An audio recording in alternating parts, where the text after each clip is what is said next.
Welcome, everybody. Welcome in the room. Hey, Dish, join us. Come to the front. Come to the front. It's much nicer at the front, all of us. Welcome for joining us today on the sessions on.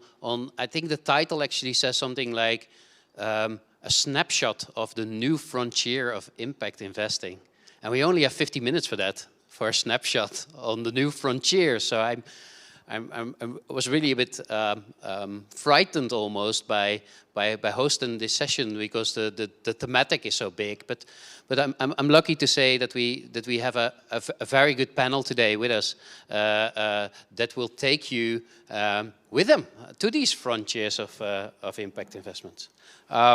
We have on stage here Nicolas Hutter. Nicolas is the founder and CEO of New Paradigm Ventures. And I guess we hear a bit more about that a bit later. We have on stage here also Alexandra Nietslander. Do I say it right? Yeah. She's the regional manager for Austria, for Phase, here in Austria. And we have Tilman Lang, who I've just met 15 minutes ago. And he's the co-founder and CEO of Inyova Impact Ventures. Do I say that right? Impact investing, sorry. And he's joining us today as well. So they are going to take you with them to these frontiers of impact investment. I'll be hosting today. I'll try to ask some smart questions, but actually I'm trusting a lot on my panelists today, but also on you in the room. So I'll be walking around with the microphone, and don't be shy. Ask all the questions you wanna ask, and if you don't ask questions, I'll ask you for your opinion. So not asking questions is not a guarantee for not speaking today. Sorry. My name is Martijn Blom. I work with EVPA. I run at EVPA the Impact Funds initiative. So EVPA is a network of investors for impact. About 300 organizations are a member. About 100 of these organizations are involved in the Impact Funds initiative. And from my background in the Impact Funds, I also help 3 organizations currently to set up the first impact funds in their countries. These countries are Armenia, this country is Georgia, and Ukraine. And actually I see some of the people from these countries in the room. So if you're interested in what they are doing with the funds today, come to us and talk to them. These 3 really interesting funds, as you can imagine, talking about next frontiers. But enough about me, enough about EVPA. On to the panelists. Nicolas, can I start with you? Can you tell us a bit more about yourself and your organization, and especially how you're working to this new frontier of impact finance? Yeah. Thank you. Please look up my profile either on the app or on LinkedIn. I don't want to talk too long about myself. Just as a framing, I have a venture capital background. I used to work in venture capital finance. In the olden days, this means like 99 until 2009, until then when our company fell apart as a result of the financial crisis, and since then I've been focused on impact investing and social enterprise support, capacity building for purpose-driven entrepreneurs. How do we do that? Mostly through accelerator programs, working with purpose-driven organizations, again mainly NGOs, but not only. So we've been running a big accelerator program for 7 years or 7 cycles with the World Wildlife Fund, clearly on nature conservation. We're now doing one, they made stickers, so I got one here on my phone. It's called Redpreneur for the Red Cross. And this is also in this role that I'm here, or talking about an investment vehicle that we're developing or conceptualizing in order to channel more resources into fragile settings to improve healthcare of the most vulnerable. That means either demographically, geographically, thematically excluded and underserved markets. Refugees, the very old, the rural poor, and so on. Now, it's a bit counterintuitive to think about that being a very profitable or potentially profitable situation. The fund is called the Humanitarian Health Fund, and it's an initiative of the Danish Red Cross together with the Austrian Red Cross, which is sponsoring the Redpreneur program. And that's where the investment and the capacity building pieces come together. Now, my approach to this, and this is why as an external non-Red Cross consultant, I'm part of this consortium, is that I think finance is broken, it doesn't work, and it also is unjust. And one key reason is that the current financial system, the models that we use, is mispricing risk and undervaluing opportunity. And this Humanitarian Health Fund is about trying to profit from the arbitrage opportunities that come out of this mispricing of risk and undervaluing of opportunities. I would love to hear a bit more about that last bit, but I'm sure we get there in the panel. For now, I'd like to hand over to you, Alexandra. What's your way to kind of bring this new frontier of finance to impact investment? So my background is in corporate finance with international banks, private equity and venture capital funds, and I switched into social finance, and a large part of my expertise goes into the structuring of financial products. And maybe a word on FASE. So FASE is the financing agency for social entrepreneurship. It's a European financing agency, and I'm the regional manager for Austria. And we connect social entrepreneurs who seek finance with impact investors. We have a universe of more than 1,000 impact investors. We are in close contact, and it's our goal to do a perfect match, so to find the right investors. And part of our work is also to structure the transaction for the social entrepreneur in a way that is really attractive and that the financing need can be met. So we focus on the financing instrument. And during our work, so we started in 2013, we found that we used to call it the desert. Yeah, you have to go through as a social entrepreneur to get the right funding, because it's easy to get funding at in the first place, public funding, family and friends, but then starts the desert. Yeah, and so we found that we need an instrument that can bridge this desert. And we created a fund, it's called the ESIIF, it's the European Social Impact and Innovation Fund, and it's a mezzanine instrument. So mezzanine is between equity and debt, and it's a repayable instrument, and the beauty of this fund is that it is a matching fund. So if you imagine that we are trying to set up a funding volume for a client that is, for instance, 800,000 euros. We try to find equity in the amount of 400,000, and then we can match it with the ESIIF fund for another 400,000. So you see that raising 800 is a lot easier with such an instrument than trying to find single tickets to come up with a sum. And we also found that it's for getting investors into the fund, it's necessary, because all these investments are, of course, high risk, to have a guarantee. And there's the EIF guarantee, and we are the first German fund, impact fund, to have this EIF guarantee included. So for our investors, it's 20% of the volume of this investment is guaranteed by 80%, which is a nice feature. Right, great. Love to hear more about that as well. And you have to tell me how you do that. If you mention family and friends and then the family walks by, that's awesome presentation skills. I've never seen that before. Tilman, we met 15 minutes ago, so I'm really curious to hear more about your product. You've been around for 5 years already, so I'm really like to hear more what that entails and how it brings the frontier closer. Yeah, finance is broken. That's what Nico said. The point that I want to make is that I'm convinced we need millions of everyday normal people as impact investors if we want to fix it. Because we live in a capitalistic society, and when capitalism was construed, it basically was created with the intention to promote progress and innovation. And it's done a pretty good job at that, right? So we had a lot of progress and innovation over the last decades and centuries.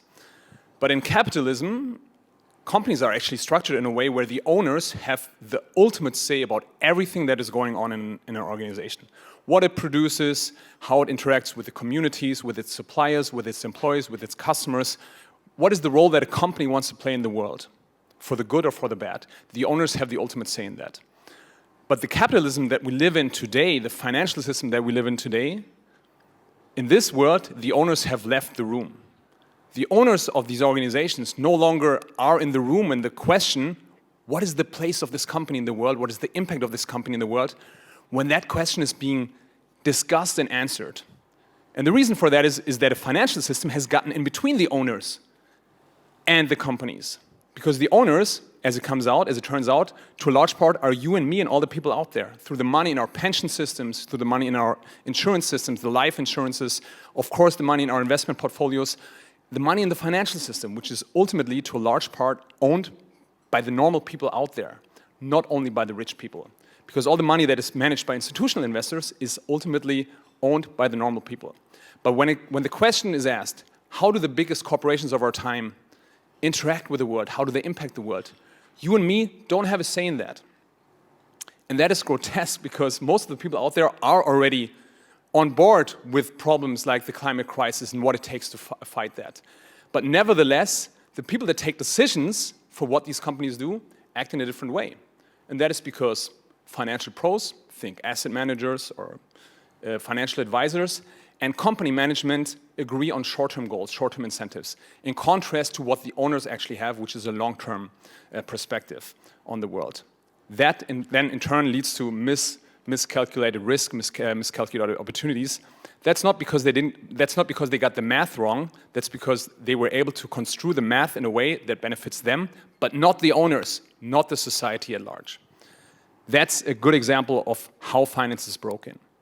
Because if you take a step back and think through what does a non-broken finance look like with regard to the climate crisis, the financial system has exactly two jobs to do. The first job is it needs to put money where we need to construct new things. Think about renewable energy, think about energy efficient solutions, but also think about sustainable air fuels, think about green cement, think about carbon capture, direct air capture technologies.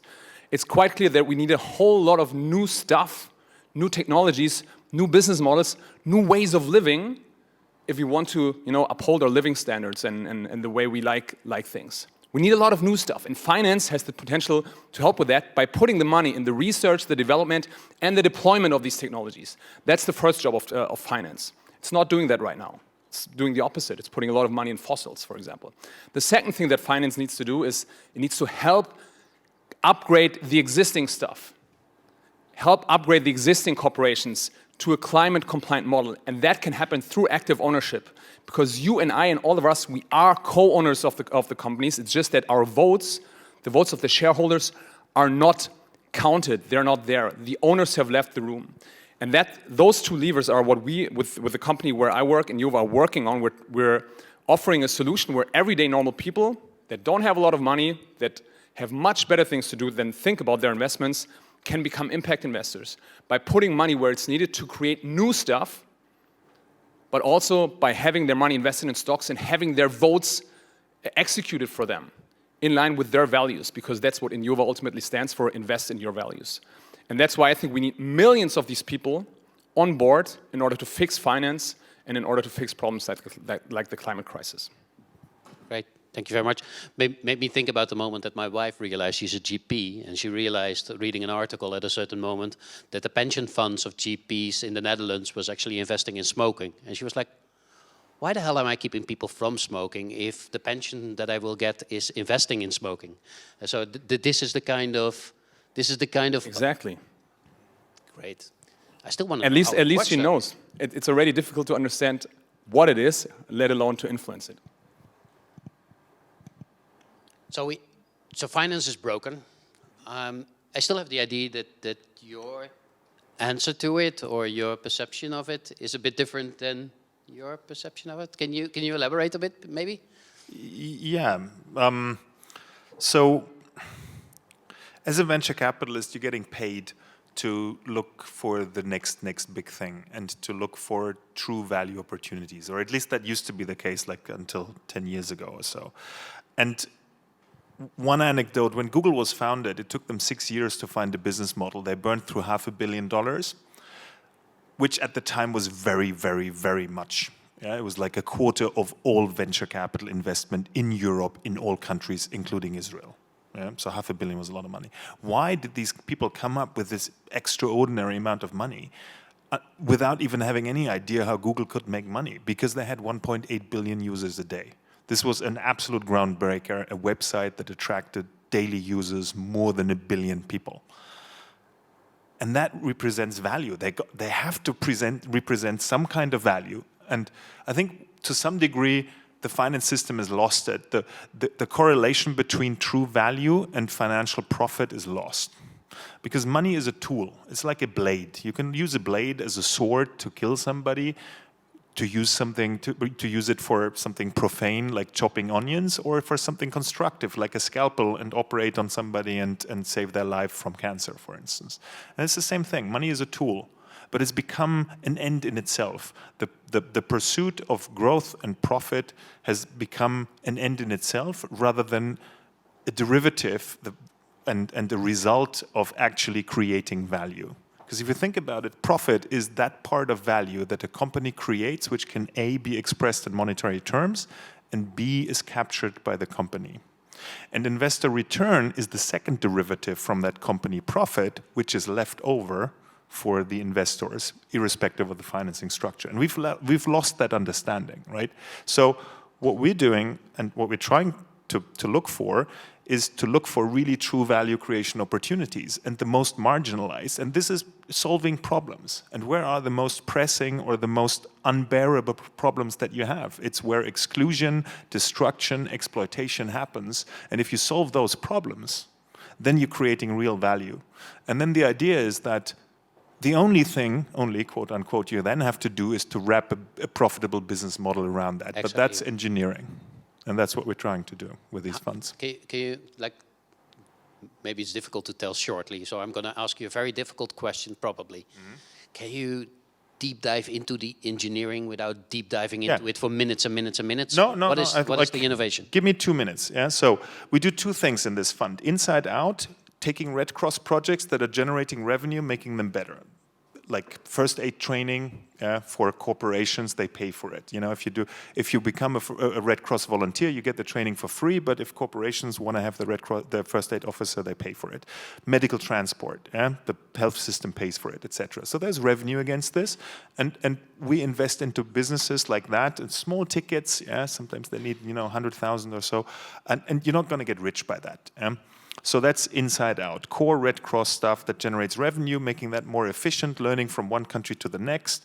That's one thing. And then there is outside in. So those are startups that have solutions that benefit these marginalized groups in these marginalized topics, settings, etc., like non-communicable diseases in emerging markets. Very difficult. Diabetes in Africa, rampant. It's not being treated.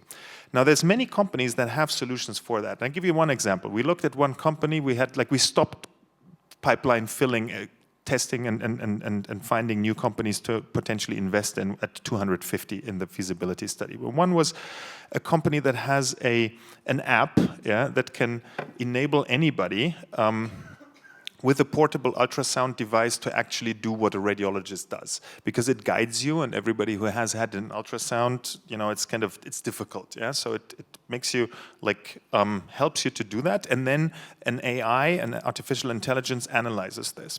So this company is a UK company. They're doing pilots in Northern Europe, Denmark, Holland, etc. And they're looking to reach 1,000 patients for proof of concept so that they can raise an A round. They hope to raise 15 million on a 40, 50, 60 million valuation. So when I said, look, the Austrian Red Cross is working in Uganda. There's 2.5 million refugees in displaced settlements there.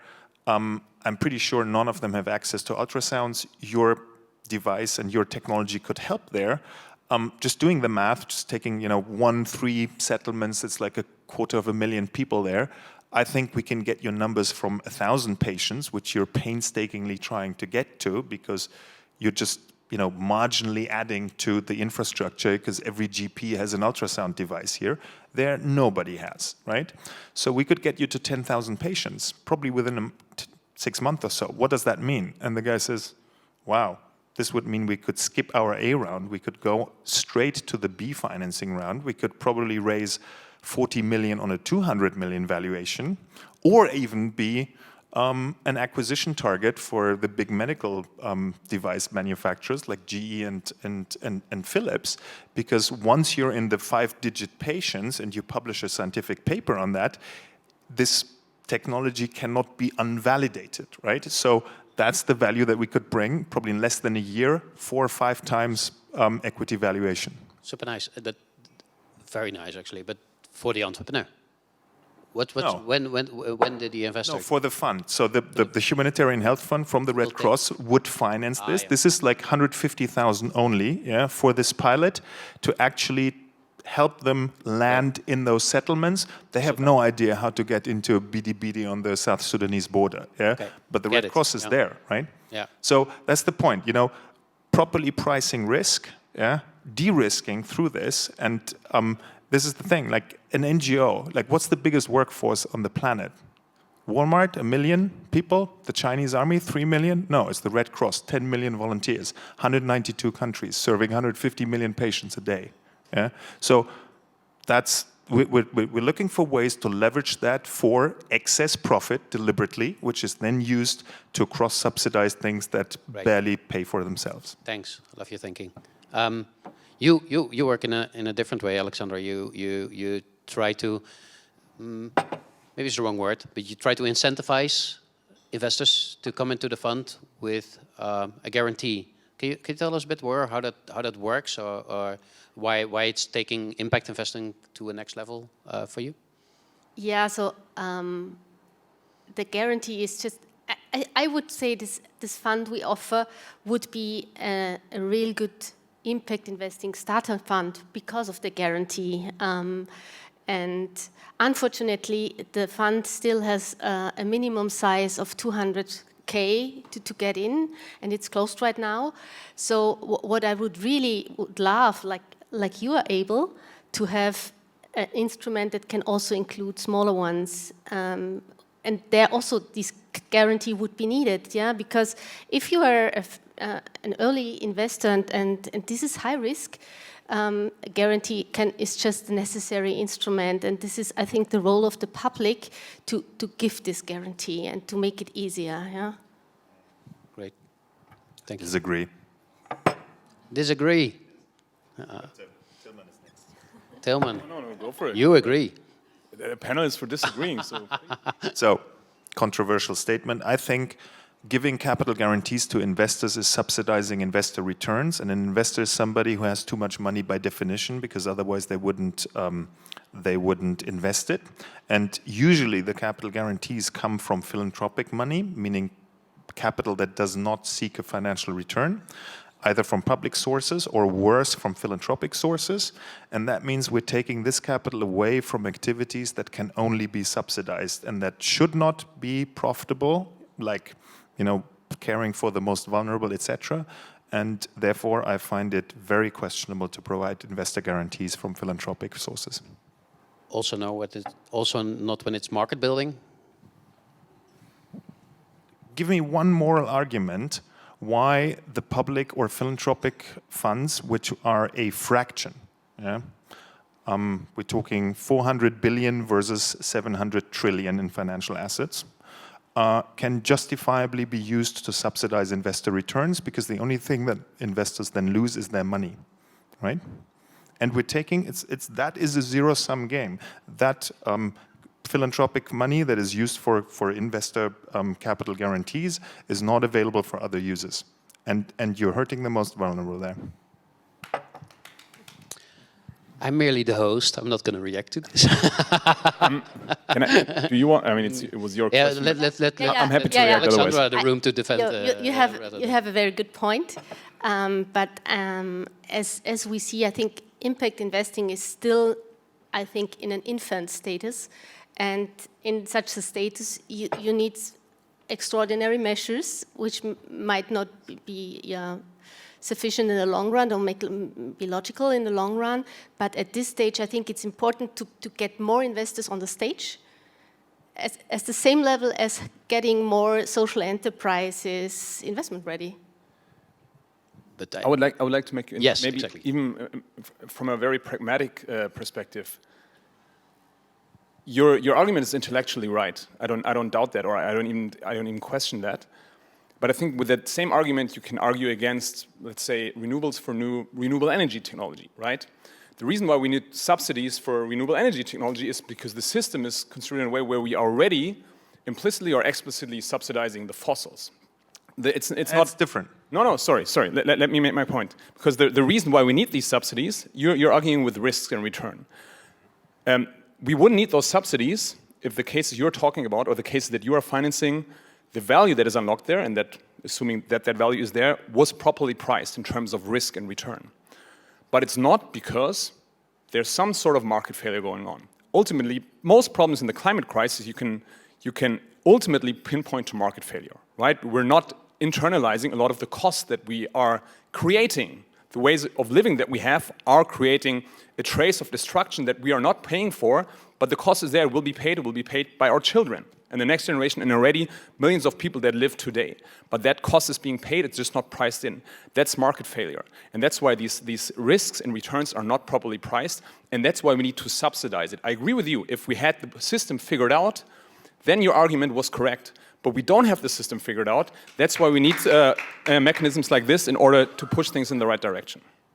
So maybe I wasn't precise enough. What I mean is that guarantee losses for investors in funds or investments. I'm totally with you to finance, new technologies and subsidize that exactly. But the point I'm making is that, to take away the risk of a financial loss from an investor from public money exactly takes away those subsidies where they're needed.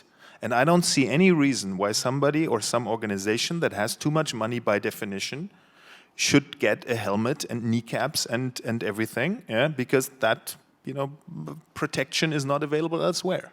And it's called risk capital, so for God's sake, take a risk. Risk capital, take a risk. I like that note. I like it that you were not clear enough in the beginning, because then at least you have a discussion, and with a discussion we can get a bit of information. Now I'm walking in the room because we can keep those guys on stage and the lady on stage talking, but I think it would be interesting to hear from the room if there's any questions. Nazareth, you always have a question. I go to this gentleman first, just a second. Hi, about what you just discussed, I think subsidizing investors, their losses, is good if there's a shortage of capital in the market to get them moving their money. But once the market takes off, as it was, I don't know, in the last 2 years until March, it would be crazy to keep subsidizing them, right? You would just spiral the inflation of valuations in startups and so on. Yeah, our fund is not subsidizing big investors with really huge tickets. Yeah, we are actually trying to get the smaller investors into this topic, and yeah. I think that's a point. I just heard earlier today that it's still like 2% only that's into impact investing, and maybe subsidizing should not be the good way, but they're still with a wrong perception, and we need more money in the space. So like a lot of things. Nazareth, please. I think that was going to be exactly my point or my question, because there are obviously people who have lots of money, lots of extra money, and that's why they're investors. But there are also potentially people who don't have lots of extra money, but they have some money left over that they are thinking of investing into, like they're, making their first steps, let's say, as small investors. And, outside of the US, outside of Europe, I think there are very, very few middle-class people in Eastern Europe, in Africa, in South America, who invest their money into the market. They go for, I don't know, bank deposits, best case scenario, most of them. But this is money that can go into the market as well, if there is, at least for their first steps, some kind of what do you call it? Like kneecap, like you said, kneecaps and helmets. Yeah, I agree. retail investors, and Tillman is the expert there. At least here in Austria, you're not allowed to sell to retail investors unless you have, all these protections for qualified investors, etc. So very, very, very complicated to do anything below 70,000 euros ticket size, which is already quite a lot. Yeah? So I don't know. How do you do it? How do you get smaller ticket sizes and without, prospectus and all these liability things to get smaller ticket? Like the guys that Nazareth talked about. Yeah. I think it's just ingrained in our models. So what we are licensed in all of Europe to do what we do, and what we do is ultimately wealth management, right? We don't construct funds. If you invest with us, you get a personalized investment portfolio that consists of green bonds and stocks, and we manage that for you the way a private bank would do. You get the exact same thing that you would get as a private bank, but the difference is that we don't invite you to rooms like this, right? It's digital, so the upside is you don't need to put pants on to get the service, but it is a bit different from a private bank. But ultimately, that's what we do, and so we don't construct funds with where you have these collective investment vehicle kind of constraints. Yeah. Thank you. We have one more question here. Could you please introduce yourself as well before you ask the question? Yes, my name is Alexandra Polena. I'm raising capital for impact companies on an institutional base. But I'm a private investor. And right now I have the possibility to invest in impact companies via crowdfunding.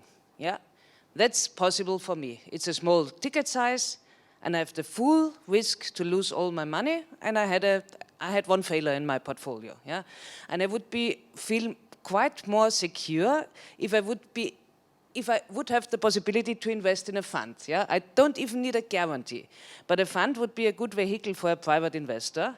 But 200K it's too big for me. Yeah? And I think there's another interesting technology coming up, and I heard about that. Somebody tries to tokenize those kind of investment, those kind of fund investments. And I think the things develop so fast that regulation can't even follow, and I would be interested to hear what you say about that development. And who is you? I'm happy to feel addressed. So I live in Switzerland, where regulation is, let's say, different. So consumer protection is not a priority for regulators in Switzerland, which makes it very easy to, from a financial perspective, offer them all kinds of stuff. And I mean that in a non-judgmental sense. What that ultimately means is that people are sold a lot of stuff that they shouldn't be sold. We have a lot of consumer protection regulation in Austria and also in Germany, which tries to prevent that but doesn't. But ultimately, these rules are in place, to make sure that that people don't put their money in things they don't understand. Tokenization, as you say, or in blockchain technology, NFT, whatever you want to call it, these technologies develop so fast that it's true that regulation cannot catch up right now. That's maybe the one bit where the Swiss regulation is actually, I think, quite ahead of the rest of Europe. But it does offer a lot of the potential to do exactly what you want, making this kind of investment accessible. But that also means it makes a lot of other stuff accessible. So that is another good example for a two-edged blade. What's the word? So it has two sides, so it can be used for good in exactly the way you intended. But I would be cautious of, seeing that a solution to everything, because it can also introduce a lot of problems for retail investors. Great, makes sense. Yeah, I see Nicolas has something to say on. I'm very skeptical, if not cynical, about this whole blockchain and stuff. So for me, blockchain is just replacing what notaries do. And it's something that's been pushed into technology for people who don't trust the state. And here's the thing, don't futz so much about what role the state is, futz about who's controlling the state and for whose benefit it is used. So it's a democracy thing, right? So that's one. The cryptocurrency piece that comes out of that, and tokens and NFTs are just another type of cryptocurrency, because we had butter and salt and cowrie shells as currency. That doesn't really matter. That for me is just an inflation racket. Money has no value in itself. It only has a value in exchange.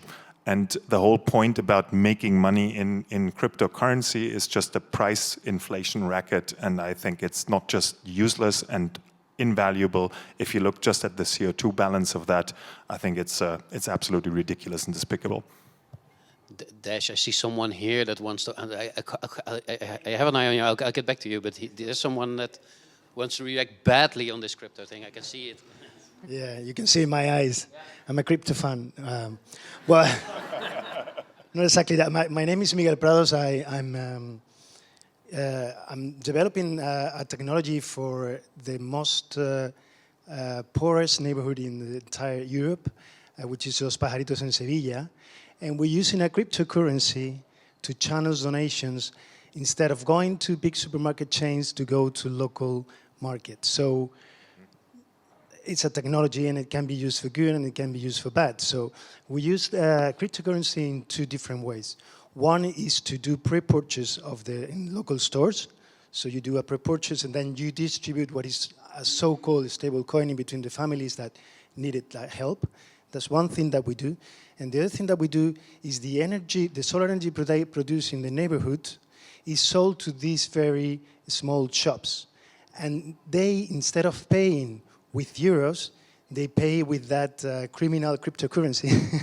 So they pay with that stable coin back to the neighbors, and the neighbors use that cryptocurrency to buy back local. So it creates enhancement of local employment, it creates wealth for the neighborhoods, and it creates a circular economy and renewable energy. So cryptocurrencies is not bad on their own, and transactions are practically free.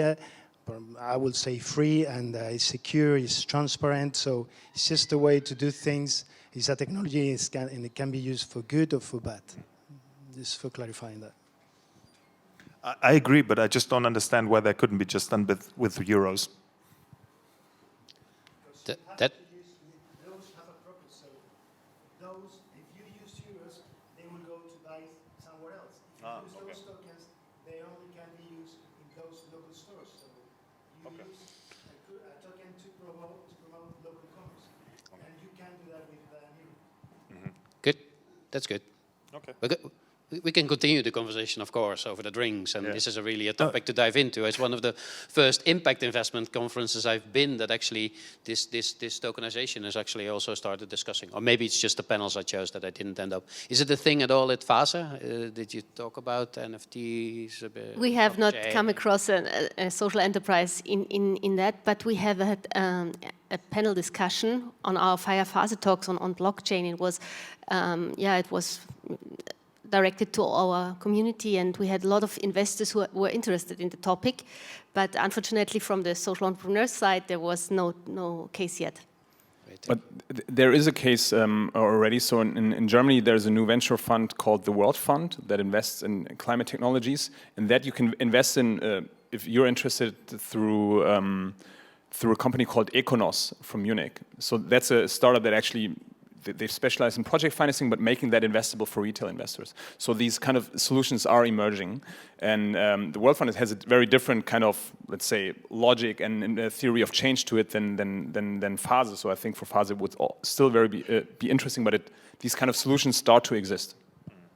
Great, thank you.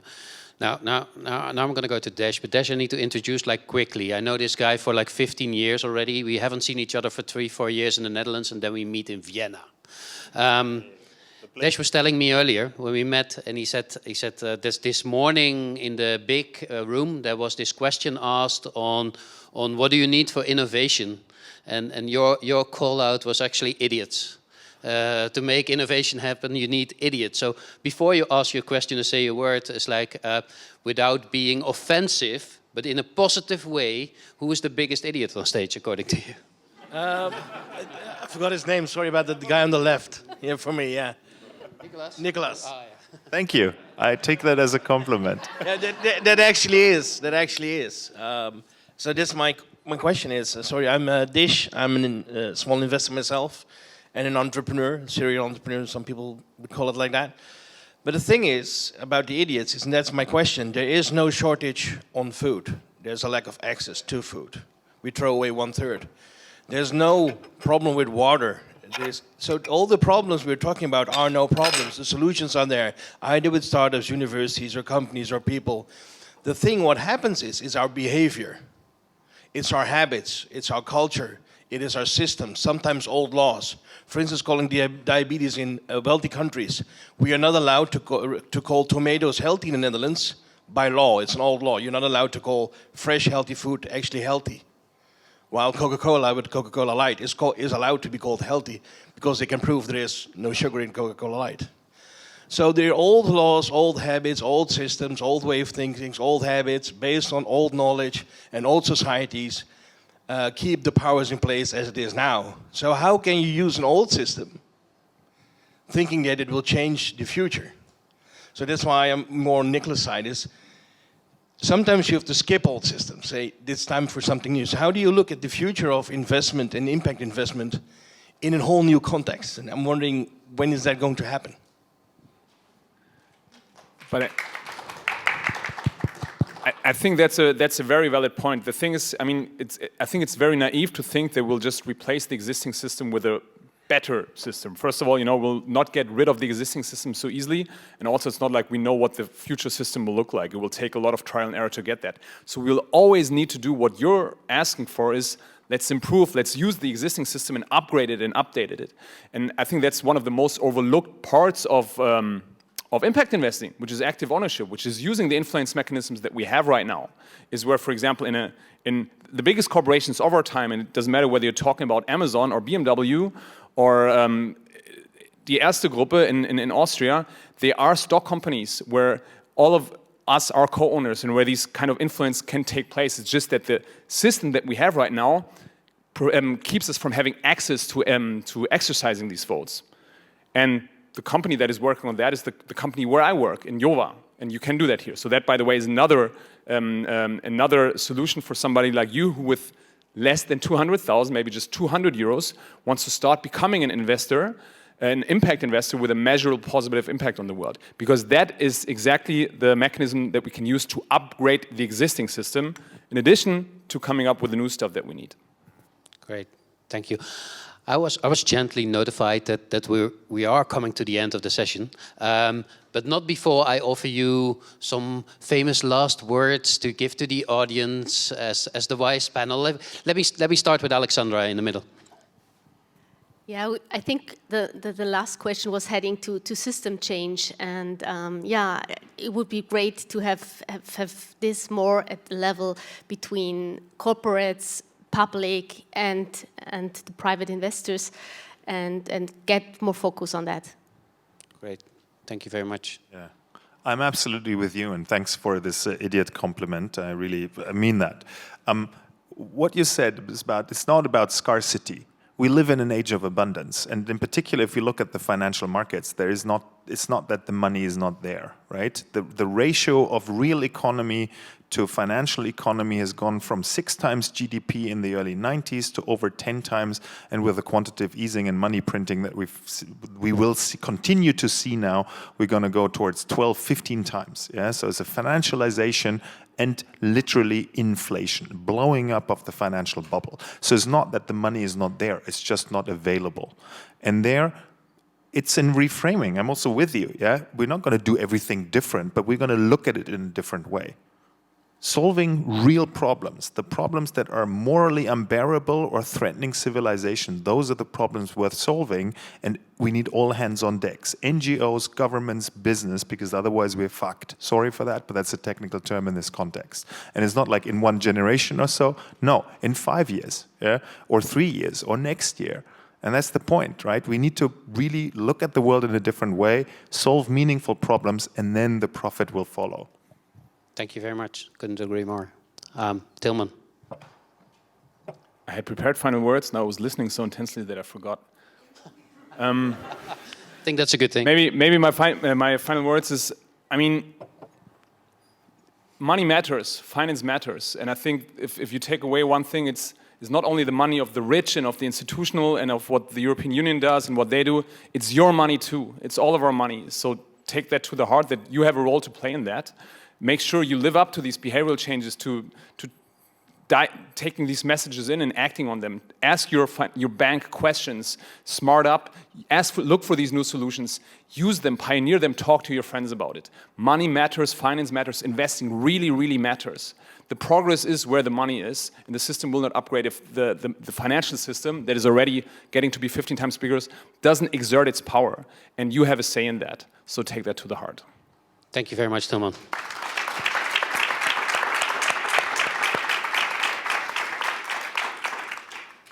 I was going to ask for a round of applause, but we already have the round of applause. But I do want to ask the panel as well. Can we have a round of applause for the audience? Because I think they were great. Thank you, everyone, for joining. Thank you for the session. I enjoyed it. I hope you did as well. I think we got a snapshot of the new frontier. If you're also thinking of geographic frontiers, maybe the people in the room from Armenia, from Georgia, and from Ukraine can raise their hand so people can talk and go up to you if they want to learn more about the funds. Let's change the world together. Thank you, everyone, for joining, and looking forward to speak to you all. Bye-bye.